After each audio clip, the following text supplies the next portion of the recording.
ഇന്ത്യയേക്കാൾ രണ്ടിരട്ടി വലിപ്പമുള്ള അല്ലെങ്കിൽ കേരളത്തിനേക്കാൾ 138 ഇരട്ടി വലിപ്പമുള്ള ഒരു ഘോരവനമാണ് ആമസോൺ ഫോറസ്റ്റ്.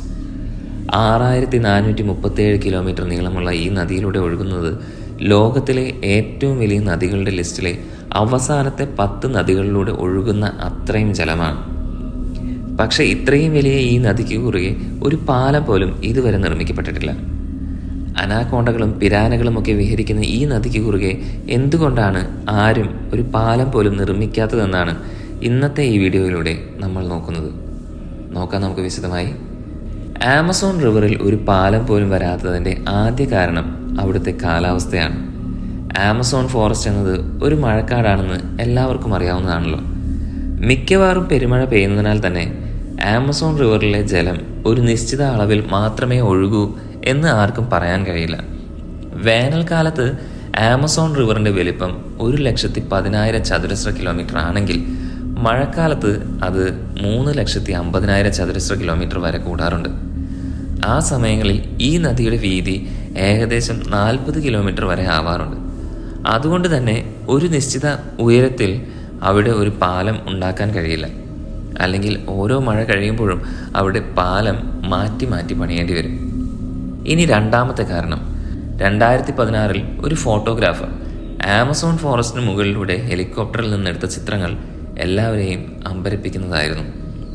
അല്പവസ്ത്രധാരികളായ അമ്പും വില്ലും ഏന്തിയ കുറേ മനുഷ്യർ ഹെലികോപ്റ്ററിനെ ആക്രമിക്കാനായി നിൽക്കുന്നതായിരുന്നു ആ ചിത്രങ്ങളിൽ ഉണ്ടായിരുന്നത്. 100-ൽ പരം ആളുകൾ ഒരുമിച്ച് താമസിക്കുന്ന തരത്തിലുണ്ടായിരുന്ന ആ ചിത്രങ്ങൾ ഒരു പുതിയ കണ്ടെത്തലായിരുന്നു. ഇവരെ കൂടാതെ മറ്റ് പല ഗോത്രവർഗ്ഗങ്ങളും ആമസോൺ ഫോറസ്റ്റിനുള്ളിലുണ്ട്. മൃഗങ്ങളെ വേട്ടയാടി ജീവിക്കുന്ന ഇവരുടെ അടുത്തേക്ക് ആമസോൺ റിവറിന് കുറുകെ പാലം പണിത് മനുഷ്യരെത്തിയാൽ അവരെയും മൃഗങ്ങളെ പോലെ ഈ ഗോത്രവർഗ്ഗക്കാർ വേട്ടയാടാനുള്ള സാധ്യതകളുണ്ട്. ഇനി ഒരു പക്ഷെ വളരെ കഷ്ടപ്പെട്ട് അവിടെ ഒരു പാലം പണിതാലും അതുമായി ബന്ധിപ്പിക്കാനുള്ള റോഡുകൾ ആമസോൺ ഫോറസ്റ്റിനുള്ളിൽ ഇല്ല എന്നുള്ളത് അവിടെ പാലം വരാത്തതിൻ്റെ മറ്റൊരു പ്രധാന കാരണമാണ്. റോഡില്ലാത്ത ഒരു സ്ഥലത്ത് വെറുതെ ഒരു പാലം പണിതിട്ട് യാതൊരു കാര്യവും ഉണ്ടാകാനില്ല. ഇനി അവിടെ ഒരു റോഡ് പണിതു എന്ന് തന്നെ ഇരിക്കട്ടെ, പക്ഷേ ഇതുവരെ കണ്ടെത്തിയിട്ട് പോലുമില്ലാത്ത നിരവധി ക്രൂര ജന്തുക്കളുള്ള ആ കാടിനുള്ളിലൂടെ റോഡ് മാർഗം നടത്തുന്ന യാത്ര വളരെ ഭയാനകമായ ഒന്നായിരിക്കും. അവ ഏതൊക്കെ തരത്തിലാണ് മനുഷ്യരെ ആക്രമിക്കുക എന്നത് ആർക്കും പറയാൻ കഴിയില്ല. ഇനി തിരിച്ചു ചിന്തിച്ചാൽ, വൈവിധ്യമാർന്ന നിരവധി ജീവജാലങ്ങളുള്ള ഈ കാടിനുള്ളിലൂടെ യാത്ര നടത്തുമ്പോൾ മനുഷ്യർ അവയെ ആക്രമിക്കാനും കീഴ്പ്പെടുത്താനും ഒക്കെ സാധ്യതയുണ്ട്. അങ്ങനെയാണെങ്കിൽ ആമസോൺ ഫോറസ്റ്റിൻ്റെ നാശമായിരിക്കും അവിടെ തുടങ്ങുന്നത്. ആമസോൺ റിവറിന് കുറുകെ ഒരു പാലം പോലും വരാത്തതിൻ്റെ മറ്റൊരു കാരണം നമ്മൾ മനുഷ്യർ തന്നെയാണ്. അതിൻ്റെ കാരണം എന്താണെന്നൊന്ന് നോക്കാം. ആമസോൺ റിവറിന് കുറുകെ ഒരു പാലം പണിയുകയും അത് പുറം ലോകം അറിയുകയും ചെയ്താൽ പിന്നെ അവിടേക്ക് ടൂറിസ്റ്റുകളുടെ പ്രവാഹമായിരിക്കും സംഭവിക്കാൻ പോകുന്നത്. അത് ആമസോൺ ഫോറസ്റ്റിൻ്റെ ആവാസ വ്യവസ്ഥയെ ബാധിക്കുകയും ആമസോൺ റിവറിൻ്റെ പരിസരം മലിനമാക്കപ്പെടുകയും ചെയ്യും. ഇതും ആമസോൺ ഫോറസ്റ്റിൻ്റെ നാശത്തിലായിരിക്കും അവസാനിക്കുക. ഇനി മറ്റൊരു കാരണം ആമസോണിലെ ഡീഫോറസ്റ്റേഷനാണ്. 2022 ജൂൺ വരെ 3760 സ്ക്വയർ കിലോമീറ്റർ വനപ്രദേശമാണ് ഇവിടെ നശിപ്പിക്കപ്പെട്ടിട്ടുള്ളത്. കൂടാതെ 2022 ജൂണിൽ കഴിഞ്ഞ 15 വർഷങ്ങൾക്കിടയിലുള്ള ഏറ്റവും വലിയ കാട്ടുതീയാണ് റിപ്പോർട്ട് ചെയ്തത്. 2023 ജനുവരി മുതൽ മാർച്ച് വരെയുള്ള കണക്കുകൾ പ്രകാരം 2022 കാട്ടുതീയേക്കാൾ 14.26% കാട്ടുതീയാണ് ആമസോൺ ഫോറസ്റ്റിൽ സംഭവിച്ചത്. ഇതിൽ മനുഷ്യന്റെ ഇടപെടൽ മൂലമുള്ളതും ഉണ്ടെന്നാണ് പറയപ്പെടുന്നത്. ഇത്തരത്തിൽ ഇപ്പോൾ തന്നെ മനുഷ്യർ ആമസോൺ ഫോറസ്റ്റിനെ നശിപ്പിക്കാൻ തുടങ്ങിയതിനാൽ ആമസോൺ റിവറിന് കുറുകെ ഇനിയൊരു പാലം കൂടി വന്നാൽ ആമസോൺ ഫോറസ്റ്റ് എന്നത് ഒരു ഓർമ്മ മാത്രമായി മാറാനുള്ള സാധ്യതയും വിദൂരമല്ല. ഇനി മറ്റൊരു കാരണം നമ്മൾ നേരത്തെ പറഞ്ഞ ടൂറിസ്റ്റുകളുമായി ബന്ധപ്പെട്ടതാണ്. ആമസോൺ റിവറിന് കുറുകെ ഒരു പാലം വരികയും അതുമൂലം ആമസോൺ ഫോറസ്റ്റിലേക്ക് ടൂറിസ്റ്റുകൾ എത്തുകയും ചെയ്താൽ അവിടെ പുതിയൊരു ഫൈനാൻഷ്യൽ നെറ്റ്വർക്ക് രൂപപ്പെടാൻ കാരണമാകും. അതായത് ആമസോൺ ഫോറസ്റ്റ് കാണാനായി എത്തുന്ന ടൂറിസ്റ്റുകൾക്ക് ഭക്ഷണം കഴിക്കാനും താമസിക്കാനും ഒക്കെയുള്ള സൗകര്യങ്ങൾ അവിടെ ഒരുക്കേണ്ടതായി വരും.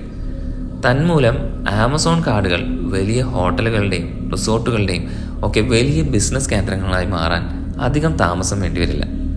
തന്മൂലം ആമസോൺ മാലിന്യങ്ങളും വിഷവാതകങ്ങളും കൊണ്ട് നിറയുകയും അത് അവിടെയുള്ള ജീവജാലങ്ങളുടെ നിലനിൽപ്പിനെ ഭീഷണിയായി മാറുകയും ചെയ്യും.